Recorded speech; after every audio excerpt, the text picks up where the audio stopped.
Bonsoir, bonjour, comment y C'était en forme. Et me dit oui, un gros merci de ce que vous passez sur Chanel ça encore. Et pour nous qu'a fait ti parler sur la santé, causer sur la santé et la trier, parce qu'on connaît ça, c'est Chanel préféré ou pour venir chaque fois que ou gen chance ou passer dans YouTube pour nous qu'a parler de ti causer sur la santé et la trier. Songez Chanel ça pour abonner sur lui et puis partager et puis bah nous yon on doit être gros pouce. Tant pris, merci en pile. Nous apprécier ça. So, je dis à nous pour faire un petit parler sur vitamine D. Vitamine D qui c'est un bagay qui extrêmement important, surtout dans la vie moun noir. Nous connaissons moun noir, nous pas aller dans l'armée, même avec blanc yo, nous pas aller dans parc souvent, même j'avais yo, so gan pile côté, et nous pas passer dans backyard nous pour nous chita dans soleil, même j'avais yo. So, li important, extrêmement important pour nous connaître qui level vitamine D nous y dans sang nous. Kek bagay mta reme ou konen si ou ta we yo pou ta konen ke peut-être se problème vitamine D ou genyen. Paske blan di même depi la li nan lanme la, depi l paret nan soleil la, li komanse ap absorbe vitamine D. Tandis que nou même, mwen même avec ou a cause nou noir nou gen mélanine sous peau nous, ça fait que nous pas absorber vitamine D même avec moun sa yo. So c'est ça qui fait nous penser que li essentiel pour prendre vitamine D supplémentaire et de manger de fruits de tout l'autre bagay que ou manger yo, ou prend yo. So ça important en pile parce que si on moun pa gen assez vitamine D, l'immune system ne vini baisser réellement bas, ça fait le malade plus souvent parce que on connaît vitamine D c'est une bagay qui gourmet avec virus avec bactéria dans nous, so ça veut dire li important pour gagner genre de bagay ça. So l'autre bagay on moun ka gen encore s'il pas gen assez vitamine D, li a fatigué souvent, li a comment on dit la gen tête fait mal, li ka gen tête fait mal. So tout bagay ça c'est risque pour moun qui gagne et vitamine D yo ba nan sang yo. L'autre problème moun nan ka gen, el ka gen dos fait mal, li ka gen douleur nan zo, surtout si moun nan commence entrer dans l'âge, comme moi toujours dit nous, depuis ou commence, depuis ou rive nan 40, bagay yo pa même jan, dynamique la changé complètement. So ça veut dire c'est un lot l'autre bagay ki la, c'est pas même bagay la ki la. So d'après étude yo fait yo jwenn, et yo te font étude sur 9000 moun yo jwenn pi fort surtout mesdames yo, et c'est ça qui fait yo te gen douleur nan dos avec douleur nan zo. So, mes amis yo, an nou ajoute vitamine D sou lis nou pou nou pran chaque jour pour éviter. L'autre bagay moun nan ka gen, li ka gen dépression. Qui c'est un bagay qui bon haïtien pas prend bagay dépression ça trop bien on comprend parce que haïtien pas quoi dans problème mental et problème mental c'est un problème qui existait, c'est un problème qui sérieux, c'est un problème qui a fait un pile ravage même dans l'église parce que mon nan li gen problème nan li pas vle admettre que li gen problème nan so li préféré ap souffrir en bachal cacher tout bagay et tandis que nous te ka chercher aide quel que ça soit gain ou ka chercher l'autre aide ou ka prier c'est vrai mais ou ka chercher l'autre aide c'est pour ça bon Dieu fait moun sa ou gen connaissance yo gen yon façon pour yo ka aider ou l'autre bagay qui réellement et surtout pour un monde qui fait sucre déjà li takou si moun nan blessé ou bien li fin fait opération si moun nan pa gen assez vitamine D et côté wound nan côté blessure y a la prend temps pour le guérir parce que le pas gen assez vitamine D. So vitamine D a li rempli un gros rôle et li réellement important pour voir comment ou ka ajouter vitamine D sous et so gen déjà ou prend. L'autre bagay nou konnen koman vitamine D avek zo nou, se yon bagay ki yo kalsiyom pa ka absorbe nan zo yo si ou pa gen ase vitamine D. So li mbaka di ou sütou pou kou nou entre non laj, zo nou komanse vin fragil. Sa k fe sa paske si nou pa gen, si kon nou pa ka absorbe kalsiyom nan, so sa vin fe nou pa gen, nou ap gen sakre li osteoporosis, kote ke zo a vin mou, li pa mal pou kase, nepot ti frape, nepot ti tombe, zo a vin kase, so sa vle di li esensyel pou nou kapab fe su ke nou gen ase vitamine D nan san nou nan kon nou. Lot bagay li ka fe anko, li ka fe gen moun li fel perdi cheve nan tet li, gen moun tou li fel gen doule nan musk. So, tout bagay sa ou fe li esensyel anpil pou nou kontinye travay, pou nou we koman nou ka fe su ke nou pa manke vitamine D kom yon bagay suplementer nan la vi nou.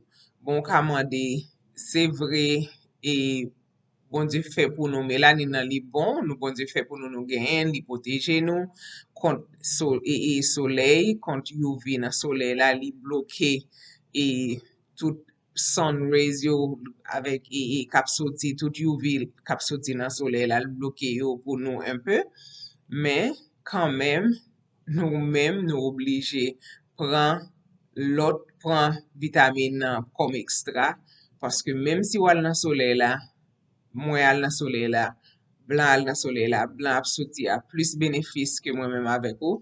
So c'est raison ça qui fait n'encourager ou pour ajouter vitamine D comme yon bagay supplémentaire et nan daily routine ou bien nan so fait chaque jour. Ou kompren? So, et puis, sa pa fanyen tout si nan li nan soleil la. Nou pa, li pa un problème pou nan li nan soleil la, pou nou al pran onti ekstra, ou kompren? So, sonje, le ou komanse entre non l'aj, sa afekte vale ou genyen vale vitamine D ou genyen nan san, so li afekte kompletman. Alors, comme tout l'autre bagay. De pou rive non l'aj, depi ou komanse, mwen menm di nou sa plusieurs fois, de pou rive nan quarantaine yo, bagay yo komanse chanje, yo komanse pon lot nivou, so bagay yo pa menm ankon, so nou oblige pran plus prekosyon, pou kompren pou ede tet nou avek jan de bagay sa ou. So, li ta beneficye nou an pil pou nou ajoute vitamine D nan routine nou. Mpa konen si ou tap suiv tout sa ki te pase yo la, an pil moun ki te gen COVID-19, sütou moun noy yo te cheke, yo te jwen yon nan problem yo te gen, se ke vitamine D yo te reyelman ba. So, li important pou nou fe su ke nou ajoute vitamine D nan routine nou, nan bagay nou fe ordinèrman. E ou kamande koman pou fe konen ki ou pa gen ase vitamine D. Son sel fason pou konen, se selman ou ka cheke doktor ou kal fe de test pou ka we eske ou gen ase vitamine D ou pa. E le test yo vini, la fò konen, eske ou bezwen gen pran ekstra vitamine D ou pa.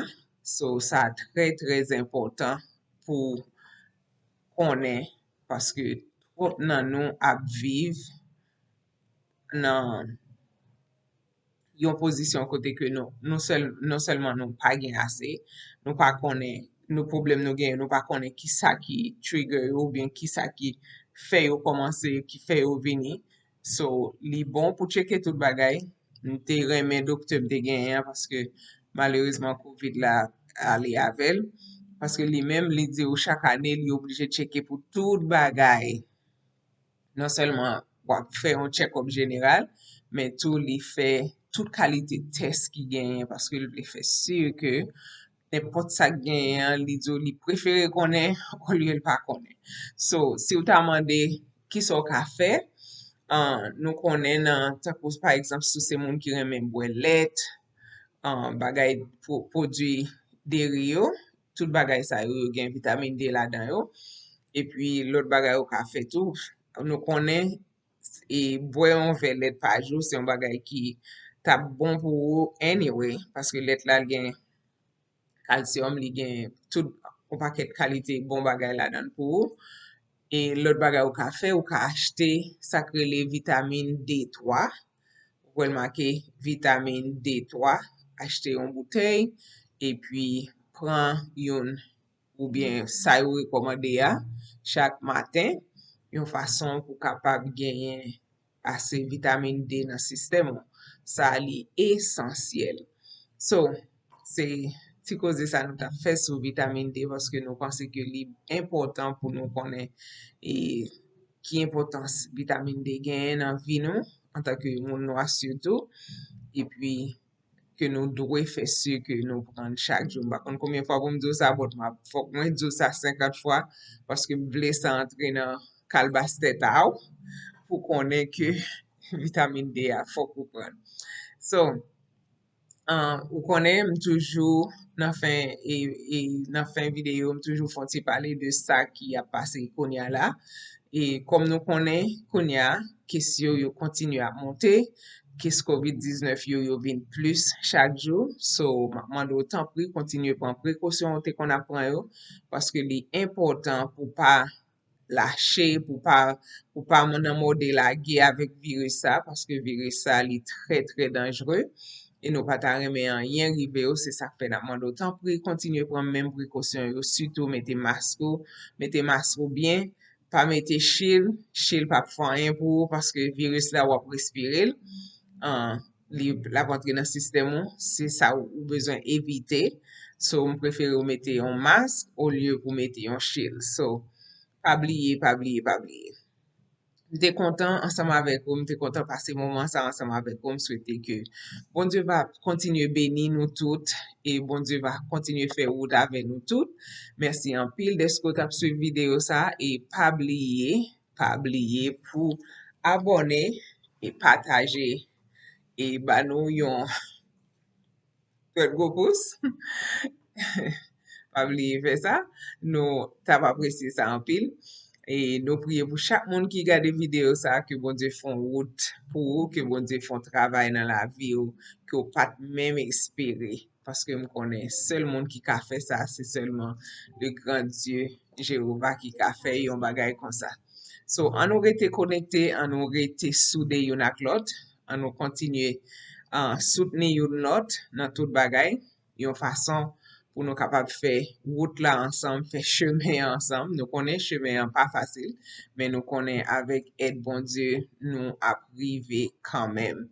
So, c'était amis, c'était cousine, à tantôt, nièce, mes prénactés avec ou après-midi, ou bien matin, ou bien dans mes temps journée, on va qu'on a qui l'heure ou le temps des vidéos, mais à quel que soit l'heure ou le temps de là, qu'on est que m'te content passer moment ça avec vous, et moi remercie vous infiniment de ce que vous t'es abonné déjà, et si pour quoi abonner, m'a pas oublié faire ça. So, c'est ça qui est essentiel, c'est pour abonner, parce que comme t'as dit ça, c'est pour me faire, c'est pour yo me faire, c'est pour li me faire, c'est pour nous tout me faire. So, m'bata remen que nous selfish, nous pas partager avec l'autre monde, parce que ça qui est essentiel, c'est partager vidéo avec l'autre monde, une façon pour nous toutes, en général, nous ka joindre tout bénéfice que de tout ça n'a parlé sous yo dans vidéo. So, une fois encore merci et que bon Dieu bénisse nous toutes, passer un bon moment et retourner encore chaque semaine, songez pas oublier chaque semaine pour tourner, pour qu'à joindre l'autre vidéo, parce que chaque semaine, on fait sûr que nous faisons une vidéo, mettre la pour chaque semaine, nous tourner pour joindre une vidéo de un sujet différent, ou bien, mais peut-être, nous doit parler d'un sujet déjà, peut-être, il y a un update, un bagage nouveau qui est ajouté, et nous t'arrêtons faire connaître, so, n'importe bagage là, n'a toujours fait une vidéo, ki te la pou yon fason pou kapab toujou jwen e yon bagay tout neuf, tout nouvo chak semen. Bon Dieu béni tout moun e merci encore deske ou te avek mwen. Au revoir.